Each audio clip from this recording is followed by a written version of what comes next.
दोस्तों new MCC class में एक बार फिर से आप लोगों का स्वागत है। आज हम ऊर्जा या शक्ति संसाधन का बचा हुआ वीडियो की शुरुआत करने जा रहे हैं, जिसके क्रम में आज हम पहला क्वेश्चन लिखे हैं। पहला नंबर क्वेश्चन है कि विश्व में सबसे बड़ा तेल शोधक कारखाना कहाँ है। विश्व में सबसे बड़ा तेल शोधक कारखाना कहाँ है, तो यह जामनगर, यह जामनगर में। और जामनगर कहाँ पड़ता है, तो गुजरात में। फिर अगला क्वेश्चन है कि भारत में कुल कितने तेल साफ करने की कारखाना है। भारत में कुल कितने तेल साफ करने की कारखाना है, तो 22। और एक हमारे बिहार में भी है, बरौनी में, तेल साफ करने की कारखाना। अगला क्वेश्चन है कि सेल बैटरी का निर्माण किसने किया था। सेल बैटरी का निर्माण किसने किया था, तो विद्युत के क्षेत्र में बहुत बड़ा योगदान है, तो वोल्टा नामक वैज्ञानिक ने। किसने, वोल्टा नामक वैज्ञानिक ने सेल बैटरी का निर्माण किया। अगला क्वेश्चन है कि डायनेमो विद्युत जनरेटर का आविष्कार किसने किया। डायनेमो विद्युत जनरेटर का आविष्कार किसने किया, तो माइकल फैराडे ने।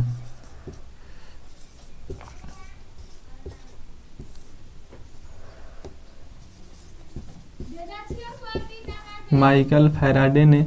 फिर अगला क्वेश्चन है कि बल्ब का आविष्कार किसने किया, तो बल्ब का आविष्कार अमेरिका के वैज्ञानिक थॉमस अल्वा एडिसन ने किया था। कौन, थॉमस अल्वा एडिसन ने किया था। और यह जो वैज्ञानिक है यह अमेरिका के, थॉमस अल्वा एडिसन कहाँ के वैज्ञानिक हैं, तो अमेरिका में। फिर अगला क्वेश्चन है कि केरल में बालू के रूप में क्या मिलता है। केरल में बालू के रूप में क्या पाया जाता है, जो सबसे ज़्यादा भारत में पाया जाता है, यह थोरियम। इससे विद्युत, थोरियम इसे प्लूटोनियम में बदलकर और इससे विद्युत उत्पादन किया जाता है। थोरियम को प्लेटिनम में बदलकर और इसे प्लेटिनम में बदलकर इससे विद्युत उत्पादन होता है। केरल में थोरियम जो है सबसे, भारत में सबसे ज़्यादा कहाँ पाया जाता है, तो केरल में। यह बालू के रूप में पाया जाता है थोरियम, केरल में। अगला क्वेश्चन है कि भारत में यूरेनियम की खादान कहाँ है। भारत में यूरेनियम की खादान कहाँ है, तो एक है झारखंड, झारखंड के सिंहभू में, झारखंड के सिंहभू में। इसे JH झारखंड लिख लीजिएगा। और अगला है अरावली के पहाड़ी, राजस्थान में। कहाँ है, अरावली के पहाड़ी में, अरावली की पहाड़ी में, यह राजस्थान में। यह कहाँ है, राजस्थान में है, यह राजस्थान में है, अरावली की पहाड़ी में।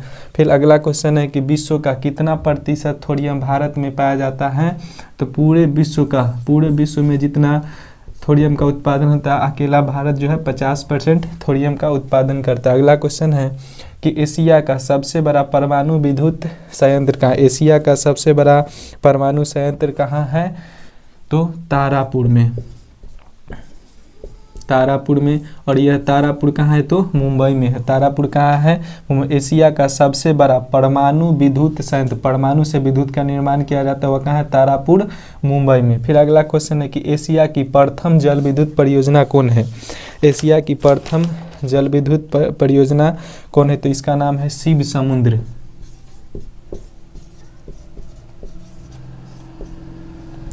यह इसका नाम है शिव समुद्र। एशिया की प्रथम जल विद्युत परियोजना कौन है, तो शिव समुद्र, शिव समुद्र। यह कर्नाटक में, यह कहाँ है, यह कर्नाटक में है, जिसकी स्थापना 1902 में हुआ था, जिसकी स्थापना 1902 में हुआ था। यह शरावती नदी पर है। अगला है कि आज भारत में कितने जल विद्युत केंद्र है। आज भारत में कितने जल विद्युत केंद्र है पूरे भारत में, तो 80 जल विद्युत केंद्र है। तो चलिए अब हम फिर से अगला नंबर क्वेश्चन की तरफ बढ़ते हैं। हम फिर से अगला नंबर क्वेश्चन की तरफ चलते हैं। अगला नंबर क्वेश्चन हमने लिख दिए हैं। क्वेश्चन है कि विश्व में सबसे अधिक पवन ऊर्जा का दोहन कहाँ होता है। विश्व में सबसे अधिक पवन ऊर्जा का दोहन कहाँ होता है, तो आंसर लिख लीजिएगा नीदरलैंड में। नीदरलैंड में सबसे अधिक पवन ऊर्जा का दोहन कहाँ होता है, तो नीदरलैंड में। अगला क्वेश्चन है कि एशिया का सबसे बड़ा पवन ऊर्जा कहाँ है। एशिया का सबसे बड़ा पवन ऊर्जा कहाँ है, तो लिखिएगा गुजरात के कच्छ में, गुजरात के कक्ष में। एशिया का सबसे बड़ा पवन ऊर्जा का कारखाना है गुजरात के कक्ष में। और विश्व में सबसे अधिक पवन ऊर्जा का से बिजली का निर्माण कौन करता है, तो नीदरलैंड। अगला है कि पृथ्वी के केंद्र का तापमान कितना होता है, तो पृथ्वी के केंद्र का तापमान भी उतना ही होता है जितना सूर्य के केंद्र का तापमान होता है, 6000 डिग्री सेल्सियस। कितना, 6000 डिग्री सेल्सियस। अगला क्वेश्चन है कि गुजरात में तेल का कुआं बनाते समय वहाँ कितनी तापमान पाया गया था, वहाँ कितनी तापमान पाया गया था, तो 250 डिग्री सेल्सियस तक। जब वहाँ तेल की कुआं, जब गुजरात में तेल के कुआं की खुदाई हो रहा था उस समय वहाँ का तापमान 250 डिग्री सेल्सियस पाया गया था। अगला है कि कोयली तेल शोधक कारखाना को कच्चा तेल कहाँ से मिलता है, कोयली तेल कारखाने को कच्चा तेल कहाँ से मिलता है, तो लिखिए खंभात बेसिन से। इसका आंसर हो जाएगा खंभात बेसिन, खंभात बेसिन से। अगला क्वेश्चन है कि भारत की कितनी प्रतिशत जनसंख्या कृषि कार्य में लगी हुई है, भारत की कितनी प्रतिशत जनसंख्या कृषि कार्य में लगी हुई है, तो इसका आंसर हो जाएगा 53.8%। कितना, 53 मतलब हर एक 100 व्यक्ति में से लगभग 54 व्यक्ति कृषि कार्य में लगे हुए हैं। अगला है कि भारत की अर्थव्यवस्था का मुख्य आधार क्या है, तो भारत की अर्थव्यवस्था का मुख्य आधार कृषि है, खेती बाड़ी है। उसके बाद है कि भारत में मानसून कब आती है, भारत में जो मानसून की वर्षा होती है वह भारत में मानसून जो है कि 3 से 4 महीने के लिए आती है, 3 से 4 महीने के लिए आती है। यह जुलाई से शुरू होके, यह जुलाई से शुरू होके और कब तक लगभग में रहता है, तो अक्टूबर तक, यह अक्टूबर तक लगभग में रहते हैं।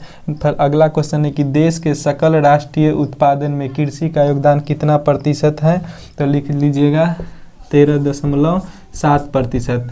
कि यह है कि देश के सकल राष्ट्रीय उत्पादन में कृषि का योगदान कितना है, 13.7%। मतलब भारत में जो आय प्राप्त होता है कृषि से 13.7% प्राप्त होता है। अगला क्वेश्चन है कि धान का कटोरा भारत किस क्षेत्र को कहा जाता है, धान का कटोरा किस क्षेत्र को कहा जाता है, तो लिखिएगा उत्तर भारत का पूर्वी भाग, उत्तर भारत के पूर्वी भाग को, उत्तर भारत के पूर्वी भाग को धान का कटोरा कहा जाता है। अगला फिर है कि भारत के किस भाग को गेहूं का गोदाम कहा जाता है, गेहूं का गोदाम कहा जाता है, तो इसका आंसर हो जाएगा पश्चिमी भाग को, इसको पश्चिमी भाग को गेहूं का गोदाम कहा जाता है। तो इस तरह से आप लोग वीडियो को रोक के और क्वेश्चन को लिख के और फिर से एक बार सुन के और याद कीजिएगा, 100% आप लोग को बोर्ड के एग्जाम में सहूलियत मिलेगा। दोस्तों अगर आप मेरे चैनल पर अभी तक नहीं जुड़े हैं तो प्लीज़ आप मेरे चैनल को सब्सक्राइब कर दे, बेल आइकन को दबा दें, क्योंकि इसके बाद जो हम वीडियो बनाएंगे वो अति लघु उत्तरीय प्रश्न के लिए हम बनाएंगे, जिसमें से आप लोग को 15 नंबर को रहेगा, 15 को क्वेश्चन रहेगा, 2-2 नंबर का, 30 नंबर का आपसे अति लघु उत्तरीय प्रश्न पूछा जाएगा। यह ऑब्जेक्टिव, इसमें भी आपको अति लघु जो 2 नंबर का प्रश्न है आप इसे पढ़ के भी जाते हैं तो लगभग में बन जाएगा और ऑब्जेक्टिव तो बनेगा ही। तो चलिए अब हम फिर से अगला नंबर क्वेश्चन पढ़ते हैं। अगला नंबर क्वेश्चन है कि सुपारी, नारियल, फल, दाल, गन्ना, चाय, जूट, दूध के उत्पादन में भारत का कौन सा स्थान है। हमने सभी को एक साथ लिख दिया कि सुपारी, नारियल, फल, दाल, गन्ना, चाय, जूट, दूध के उत्पादन में भारत का कौन सा स्थान है, तो भारत का प्रथम स्थान है। कौन सा स्थान है, तो भारत का प्रथम स्थान है। फिर अगला क्वेश्चन है कि गेहूं, मूंगफली, मछली, सब्जी के उत्पादन में भारत का कौन सा स्थान है, तो दूसरा स्थान है। कौन सा स्थान है, दूसरा स्थान है। फिर अगला है कि चावल और तंबाकू के उत्पादन में भारत का कौन सा स्थान है, तो तीसरा स्थान। इसे आप लोग फसल के हिसाब से बारी बारी से क्रम में याद कर लीजिएगा कि चावल और तंबाकू के उत्पादन में भारत का कौन सा स्थान है पूरे विश्व में, तो यह तीसरा है। ये जो हम लिख रहे हैं सभी पूरे विश्व का हिसाब है। कपास उत्पादन में भारत का स्थान कितना है, कपास के उत्पादन में भारत का स्थान चौथा है। कपास का उत्पादन में भारत का स्थान चौथा है और प्रथम स्थान पर जो है कि अमेरिका आता है। अमेरिका आता है, अमेरिका के बाद चीन है और चीन के बाद पाकिस्तान है, उसके बाद भारत का नंबर आता है। चीन के बाद कौन है, पाकिस्तान है, उसके बाद भारत है। फिर अगला है कि बागानी खेती कौन है, बागानी खेती कौन कौन है, बागानी खेती के अंतर्गत कौन सी फसल आती है, तो लिख लीजिएगा रबर। बागानी खेती के अंतर्गत कौन कौन आता है आप लोगों से पूछा जाएगा, तो रबर, कहवा, रबर हो गया, कहवा हो गया, जिसको हम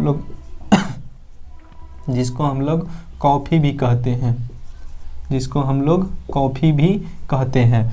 तो ये हो गया बागानी खेती। अगला है कि खरीफ फसल कौन कौन है, खरीफ फसल कौन कौन है, तो लिख लीजिएगा खरीफ फसल कुछ लिख देते हैं। धान हो गया, धान हो गया, ज्वार हो गया, धान हो गया, ज्वार हो गया, बाजरा, धान हो गया, ज्वार हो गया, बाजरा हो गया, मकई हो गया, मकई भी खरीफ फसल के अंतर्गत आते हैं।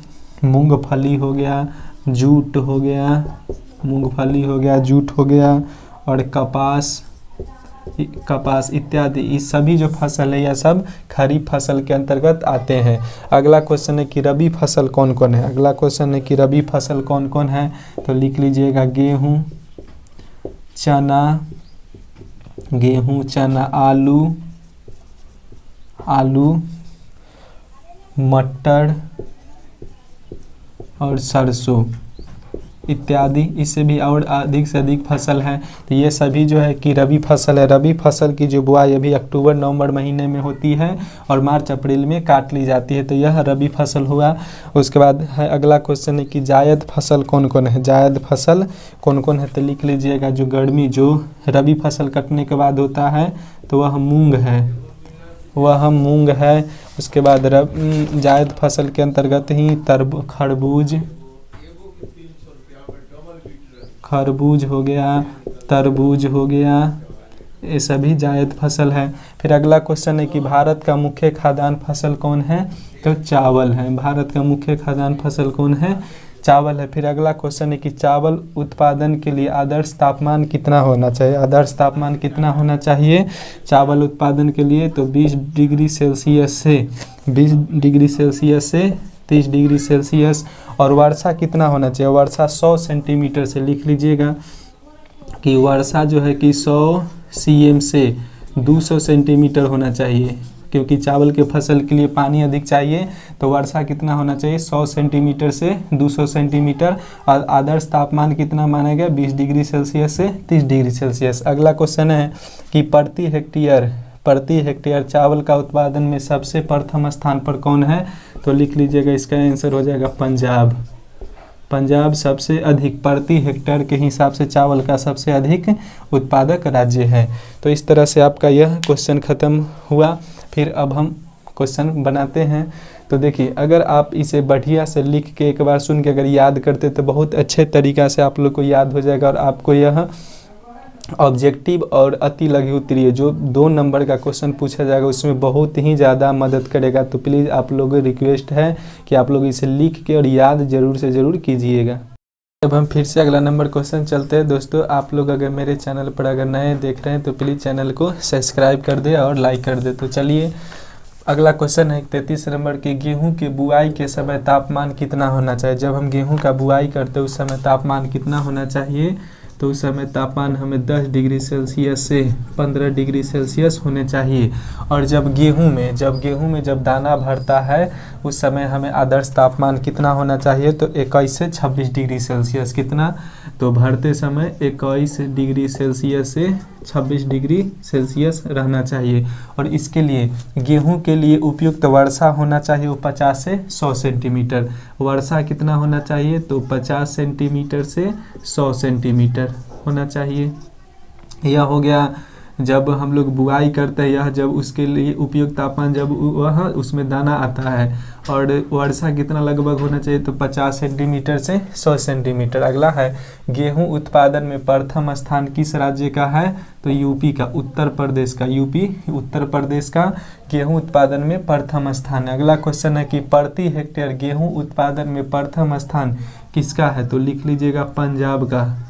प्रति हेक्टेयर के उत्पादन के हिसाब से पंजाब का प्रथम स्थान है। अगला है कि ज्वार उत्पादन में प्रथम स्थान किस राज्य का है, तो लिख लीजिएगा महाराष्ट्र का। ज्वार उत्पादन में प्रथम स्थान महाराष्ट्र का है। अगला क्वेश्चन है कि बाजरा उत्पादन में प्रथम स्थान किस राज्य का है। बाजरा उत्पादन में प्रथम स्थान किस राज्य का है, तो गुजरात का।